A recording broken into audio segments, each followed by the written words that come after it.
Hey guys, it's Lizardoods here with another video. This time, I'm going to be doing another Clash Royale video.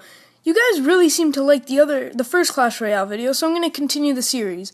So, I just want to say one thing. One, I'm level 9, just get some updates. Two, since the new update came out, which you probably all know about, there's no more colored names, so I changed my name back to Lighting Boss 4, which is my original name. Don't question it. I'm at 24 trophies. I went up, then I went down. I've been staying low. I haven't been on purpose. It's just I've been winning a lot because I've been trying a lot of new decks out. And as you can see, I'm still with this deck that I had from the last video, and mostly because this is a really good deck, and I'll tell you why. So, just a little update on my cards. I got level 9 Skeletons, level 9 Minion Horde, level 6 Hog Rider, level 6 Valkyrie, level 5 Fireball, level 7 Wizard, level 2 Free Spell, and level 3 Goblin Barrel. I know all my rares are level at least 6 in this deck, so I gotta upgrade my Fireball, but I'm not doing it at the moment because I'm trying to get my Hog Rider to level 7, as you can see. It's 22 out of 100. I'm asking for them for donations. Actually, I just got my Skeletons to level 9, like maybe yesterday, which is really nice, and something really awesome and lucky happened in a battle I did, and it was in Royal Arena. So, it's the reason I got my Wizard up to level 7. I got a super magical chest. Do you know the one that costs 3,700 gems from battle? The one that gives you 17 epics. So, I got it from battle, and that's really rare. On the chest chart, it's not randomized the way you get chests. It's a special order. The super magical chest is the only chest that's randomized, so that's really cool. And also from that chest, I got Sparky. Yes, I know, Sparky, the most overpowered card in the game. Let me tell you something, he's not amazing, okay? He's pretty easy to counter. Sure, he does a lot of damage. He takes 5 seconds to charge, though, so if you see a Sparky, don't get too stressed out, because he's not that hard to counter.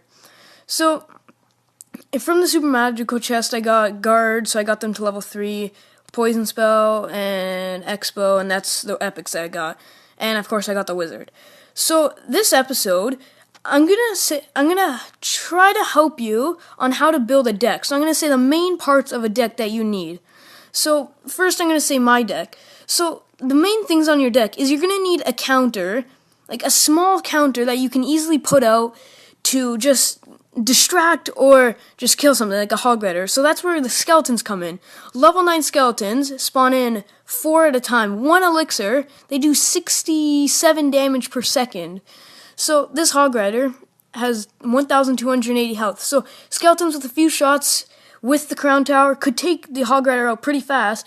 And that's a positive elixir trade, but the Hog Rider got a few hits on your tower, but it's fine because Skeletons, let me just say one thing, they're amazing, so put them into your deck.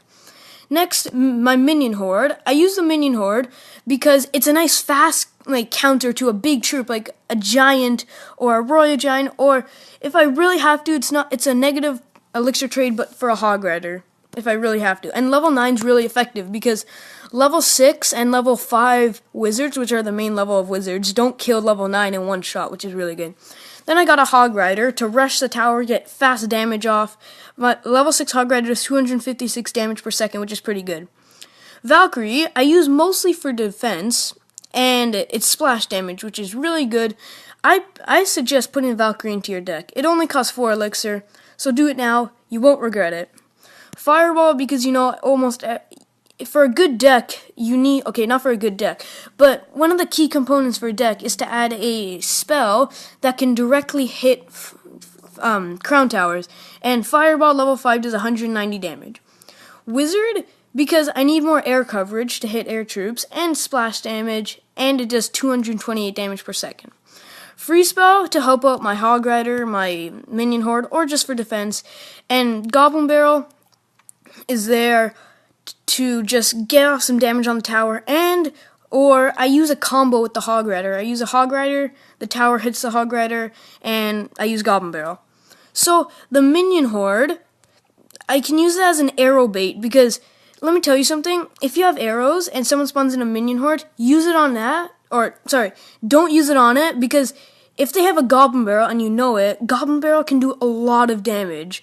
So, I suggest do not use arrow. If you know the opponent has Goblin Barrel, do not use arrows on something unless it's the Goblin Barrel, because it's really effective, the Goblin Barrel.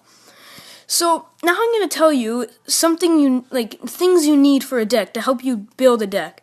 So you need small troops that you can cycle through like skeletons, or you just need them for distractions. Then you need heavy hitters that will kill big troops fast, like the giant, as I said before. You need troops that can easily get to the tower, destroy, get a lot of damage, like the Hog Rider, splash damage, and a nice defensive, high health troop, like the Valkyrie. Because Fireball, because you don't need a spell, but you should have a spell in your deck to get off nice damage on the tower, unless they're because the other person could be surrounding their tower in buildings, so you're just going to have to use a spell, because there's no way you're going to get past it. Or you can, but it's going to be hard. Then, I chose Wizard. I really can't say why, just probably because I need air coverage, and it's more splash damage, which is good. And the Wizard kills a lot of good things, kills goblins, kills minion hordes, kills minions, and a lot of other things that are actually pretty good. And it's used for splash damage, which is good. Free spell, I really don't say you need. You can use Zap spell or free spell, but actually you don't really need it. I just really like to use it because it helps out the Hog Rider a lot. So and finally, the Goblin Barrel, you don't need one, but you can have a spell in your deck that can get a lot of damage. And something that I like to do, I'm going to try to go into a training match to show you. Let me just quickly cycle through to my Hog Rider. I'm going to get to 8 Elixir, and I'm going to show you how effective the Hog Rider Goblin Barrel combo is. It can do so much damage, because goblins, you probably know this, can do so much damage. So, I'm not trying to win this. Okay, let's go. That and that. Let's go. So, you ready to see how much damage this does? So, this is probably going to take out a tower. Just focus on the top, don't focus on the bottom. Look at that. And the Hog Rider is just below half health. So it's still so effective, even with just one goblin. See, he finally arrowed. So I suggest using the Goblin Barrel and the Hog Rider in your deck, trying to do something like that, and get an arrow bait, so Minion Horde, Skeleton Army, or Princess, trying to get out their arrows.